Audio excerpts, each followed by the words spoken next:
மோடியும் தேர்தல் ஆணையமும் கள்ள கூட்டணி வைத்திருக்கிறார்கள் என்பதை மீண்டும் ஒரு முறை நிரூபித்திருக்கிறது டெல்லியில் நடந்து முடிந்திருக்கக்கூடிய தேர்தல். அதை அம்பலப்படுத்தியிருக்கிறார்கள் எதிர்க்கட்சிகளும் ஊடகங்களும். கபில் சிபில் சொல்வதைப் போல இனிமேல் மோடி ஆட்சி இருக்கிற வரையிலும் இந்தியாவில் தேர்தல் என்பது ஜனநாயக பூர்வமாக ஒரு உண்மைத்தன்மையோடு நடுநிலைமையோடு நடப்பதற்கு வாய்ப்பே இல்லையா என்ன? மா நேச்சுரல்ஸ் வழங்கும் மிஸ்டர் பர்ஃபெக்ட் மென் வெல்னஸ். திருமணம் ஆகக்கூடிய அனைத்து ஆண்களின் இல்லற பிரச்சனைக்கும் ஒரே தீர்வு. வணக்கம். நமக்கெல்லாம் தெரியும், டெல்லியினுடைய பிரச்சாரம் February 3 அன்னைக்கு மாலை 5 மணிக்கே முடிந்து விட்டது என்பது தெரியும். மோடிக்கு மட்டும் ஸ்பெஷலாக என்ன? ஆனால் இந்தியாவுடைய பிரதமராக இருக்கக்கூடிய மோடி தேர்தல் பிரச்சாரம் முடிந்ததற்கு பிறகும் தேர்தல் நடத்தை விதிமீறல்களில் ஈடுபட்டிருக்கிறார். இந்திய அரசியலமைப்பு சட்டத்தை மீறியிருக்கிறார். ஆனால் யாரும் நடவடிக்கை எடுத்ததாக தெரியவில்லை. உங்களுக்கெல்லாம் தெரியும், மதத்துடைய பெயரில் நடத்தப்படக்கூடிய கும்பமேளா, இதில் கார்ப்பரேட்டுகள் பல கோடி ரூபாய் மதத்தை வைத்து லாபம் பார்த்து கொண்டிருக்கிறார்கள் அப்படிங்கிறது நமக்கு தெரியும். விவிஐபிகள் என்று சொல்லக்கூடிய நபர்களிடமிருந்து ஏராளமான பணம் வசூலிக்கப்படுகிறது என்பது நமக்கு தெரியும். அதே நேரத்தில் மறுபுறம் அங்கு சென்று கொண்டிருக்கக்கூடிய ஏழை இந்து பக்தர்களுடைய நிலைமை பற்றி நாம் சொல்ல வேண்டிய தேவையில்லை. இந்த நேரத்தில் டெல்லியில் தேர்தல் பிரச்சாரம் நடந்து முடிந்து விட்டது. தேர்தல் தினத்திற்கு அன்று மக்கள் வாக்களித்து கொண்டிருக்கக்கூடிய நேரத்தில் இந்தியாவில் பெரும்பாலான ஊடகங்கள் ஒரு வீடியோவை போட்டி போட்டுக்கிட்டு ஒளிபரப்பிட்டு இருந்தாங்க. ஆர்எஸ்எஸ்னுடைய அடிமை ஊடகங்கள். அது என்ன அப்படின்னா, இந்த மகா கும்பமேளாவில் மோடி நீராடக்கூடிய காட்சியைத்தான் அங்கே அவர்கள் போட்டி போட்டுக்கொண்டு ஒளிபரப்பி கொண்டிருந்தார்கள். டெல்லி மக்கள் இதை நம்புகிறார்களா இல்லையா என்பது வரக்கூடிய 8ஆம் தேதி தெரியும், அது வேறு. ஆனால் தேர்தல் பிரச்சாரம் முடிவடைந்ததற்கு பிறகு இனிமேல் யாரும் அது மாதிரி செய்யக்கூடாது, செய்தால் தண்டனை, குற்றம் என்று இருக்கக்கூடிய நேரத்தில் மோடி அதை பொருட்படுத்தாமல் கடவுளின் பெயரில் இது போன்ற நாடகங்களை நிகழ்த்தி கொண்டிருக்கிறார். ஆனால் தேர்தல் ஆணையம் கண்டுகொள்ளாமல் இருக்கிறது. இது இப்போ இல்லை, 2019 பாராளுமன்ற தேர்தல் நடந்து முடிந்ததற்கு அப்புறம் இதே மாதிரி தியானத்துக்கு போகிறான்னு உத்தராகண்டில் போய் ஒரு ட்ராமாவை போட்டார். உங்களுக்கெல்லாம் நல்லா தெரியும். இப்போ சமீபத்தில் நடந்து முடிந்த பாராளுமன்ற தேர்தல் இதே மாதிரி என்ன பண்ணார், கன்னியாகுமரியில் போய் தியானம் இருக்கிறேன்னு சொல்லிட்டு போனார். ஆனால் அயோத்தியிலே மக்கள் மோடியினுடைய கட்சியை தோற்கடித்த நிகழ்வெல்லாம் நமக்கு தெரியும். இப்போது டெல்லி தேர்தல் நடந்து முடிந்ததற்கு பிறகு மகா கும்பமேளாவில் கடவுளின் பெயரில் கலந்து கொண்டு மறைமுகமாக தேர்தல் பிரச்சாரத்தில் மோடி ஈடுபட்டிருக்கிறார். ஆனால் தேர்தல் ஆணையம் கண்டுகொள்ளவில்லை.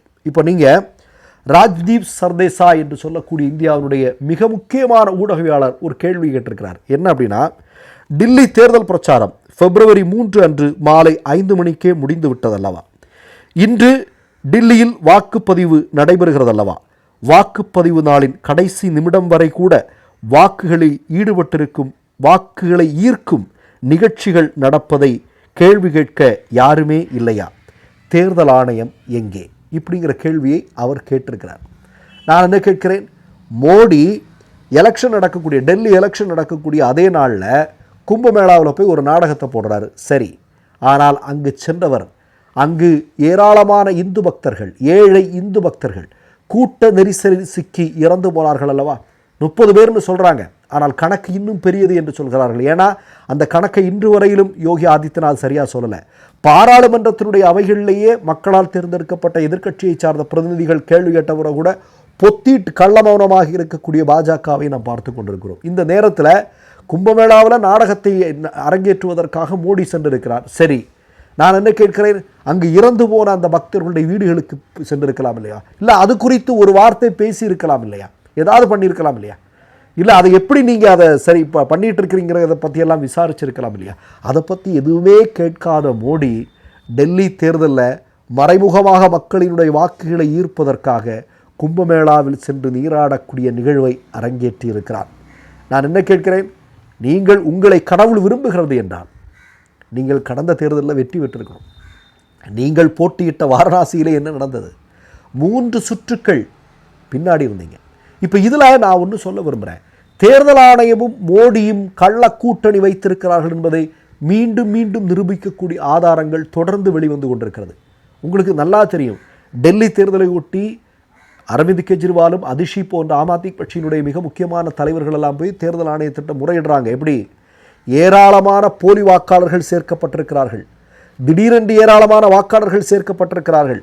மகாராஷ்டிராவில் எப்படி ஹிமாச்சல் பிரதேசத்தில் இருக்கக்கூடிய 70 லட்சத்திற்கும் அதிகமான வாக்காளர்கள் சேர்க்கப்பட்டு போலியாக வாக்களிக்கப்பட்டதோ அதற்கு ஒப்பான நிகழ்வு டெல்லியிலையும் அரங்கேற்றப்பட்டு கொண்டிருக்கிறது என்பதை ஆம் ஆத்மி கட்சியினுடைய அரவிந்த் கெஜ்ரிவாலும் அதிஷியும் போய் பல முறை சந்தித்து சொன்னாங்க. ஆனால் என்ன நடவடிக்கை எடுக்கப்பட்டது?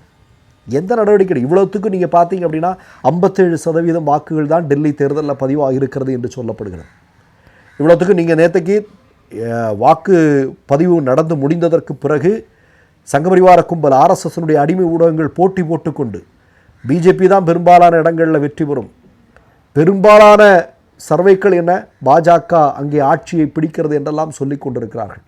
நான் என்ன கேட்கிறேன், தேர்தல் கபில் சிபில் சொல்வதைப் போல தேர்தல் ஆணையம் நடுநிலைமையாக செயல்படாத வரை தேர்தல் ஒழுங்காக நடக்கும் அப்படிங்கிறதுல எனக்கு நம்பிக்கையே இல்லை அப்படின்னு சொல்லியிருக்கார். நான் கேட்கிறேன், 2014 மோடி அவர்கள் ஆட்சி பொறுப்பிற்கு வந்ததற்கு பிறகு இந்தியாவுடைய நீதித்துறையின் மீது மக்களுக்கு நம்பிக்கை குறைந்திருக்கிறதா இல்லையா? இடி சிபிஐ போன்ற தன்னிச்சையாக செயல்பட வேண்டிய அமைப்புகளின் மீது நம்பிக்கை குறைந்திருக்கிறதா இல்லையா? இவிஎம் தேர்தல் ஆணையம் இவைகளின் மீது இந்திய மக்களுக்கு நம்பிக்கை குறைந்திருக்கிறதா இல்லையா? எல்லாவற்றிலும் நம்பிக்கை குறைந்திருக்கிறது. அதாவது நீங்கள் பார்த்தீங்க அப்படின்னா 2014க்கு முன்பு வரையிலும் குறைந்தபட்சம் ஒரு ஜனநாயகம் இருந்தது என்று நாம் சொல்ல முடியும். ஆனால் அது கூட இல்லாமல் ஒட்டு மொத்தமாக அதை காப்பாற்ற வேண்டிய அமைப்புகளை எல்லாவற்றையும் இல்லாமலாக்கி கொண்டிருக்கிறது ஆர்எஸ்எஸ் சங்கபரிவாரங்களுடைய இந்த அரசு என்பதை மீண்டும் நிரூபிக்கக்கூடிய விஷயம்தான் இன்றைக்கு டெல்லி தேர்தலின் போது மோடி கும்பமேளாவில் கலந்திருப்பது என்பது. மற்றொரு நிகழ்வில் சந்திப்போம். நன்றி, வணக்கம். மை நேம் இஸ் ரெட் சேனலை சப்ஸ்கிரைப் பண்ணிக்கோங்க. அதுக்கப்புறமா பக்கத்தில் இருக்கிற ஜாயின் பட்டனை கிளிக் பண்ணீங்கன்னா ஒரு நியூ பேஜ் ஒன்று ஓப்பன் ஆகும். அதுலேயும் ஜாயின் பட்டனே கிளிக் பண்ணிக்கோங்க. அதில் பார்த்தீங்கன்னா credit card, debit card options இருக்கு. இதில் உங்களுக்கு விசா, மாஸ்டர் கார்டு, ரிப்பே அப்படின்னு 3 ஆப்ஷன்ஸ் கொடுத்துருக்காங்க. அதில் நீங்கள் எந்த கார்டு சூஸ் பண்ணுறீங்களோ அந்த கார்டோட நம்பர் என்டர் பண்ணிக்கோங்க. அப்புறமா கார்டோட வேலிடிட்டி மந்த் அண்ட் இயரை டைப் பண்ணிக்கோங்க. அடுத்தபடியாக உங்கள் கார்டோட பின்னால் சிவிசி கோடுன்னு சொல்லிட்டு 3 நம்பர்ஸ் கொடுத்துருப்பாங்க. அந்த நம்பரை இதில் என்டர் பண்ணிக்கோங்க. அப்புறமா அட்ரஸ் அண்ட் இன்ஃபர்மேஷன் என்டர் பண்ணிட்டு பைங்கிற பட்டனை கிளிக் பண்ணிக்கோங்க. ஒருவேளை உங்க கார்டு நம்பர் இன்வாலிட்னு காமிச்சிச்சுன்னா உங்க கார்டுல இன்டர்நேஷனல் யூசேஜை எனேபிள் பண்ணுங்க.